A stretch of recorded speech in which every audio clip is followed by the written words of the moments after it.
Welcome back to Terry's Corner. It's been a while since we've done a Terry's Corner. The market's been hot. It is a seller's market, and we've been working really hard with our sellers and even harder with our buyers. When the demand outstrips the supply, you know what happens. Prices head up. So let's talk about what to do and how to be prepared in a seller's market. You're a buyer. You really want this beach house. You're ready to go. What's the first step you should do? Number one might sound self-serving, but hire a trusted, local, well-respected real estate agent. Got to have local representation so that your offer gets looked at a little bit more keenly by the local listing agent, and that'll give you a leg up on your competition. So number one, hire a well-respected, trusted local real estate professional. Number two, it's going to sound easy. Two, pay cash. Cash is king. Cash wipes out a bunch of contingencies.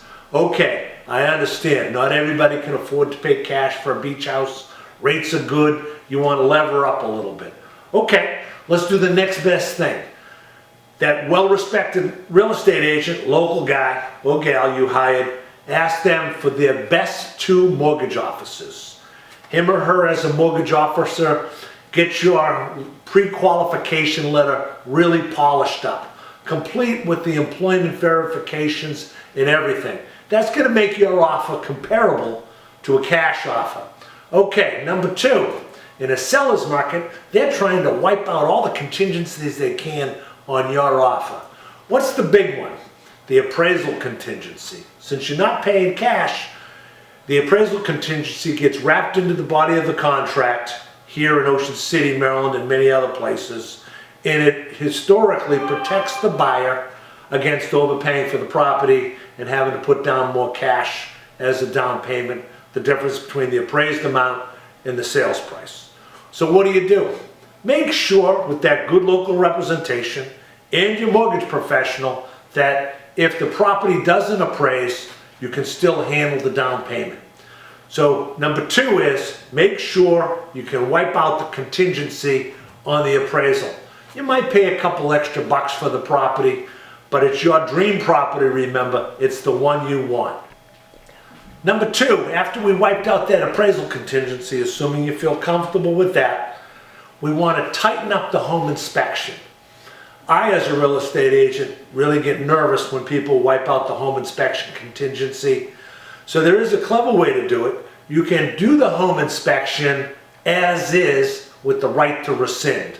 So if you're uncomfortable wiping out the whole inspection, at least you can get the right to rescind. Now, how else do you polish that up? Shorten the time frame.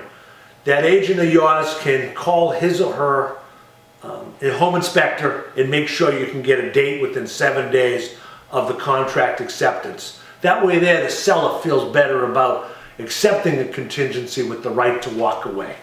Let's talk about how to price the property. So now you're buying this property, you and your agent sit down, all of a sudden you throw an offer in, there's multiple offers, what do? You can actually put in a price escalation clause. There's a couple of ways to do it. The way that I usually recommend is you increase the price incrementally $1,000 over the other guy's offer until you have a strike price at the top. And beyond that price, if somebody outbids that, then you just have to feel comfortable with not overpaying on that particular piece of property. So get with your agent on the price escalation program and see how that's done. Now, you've done a lot of preparation. You found the property. Hire that agent and go out and make a good offer and get in that property. That's how it's done.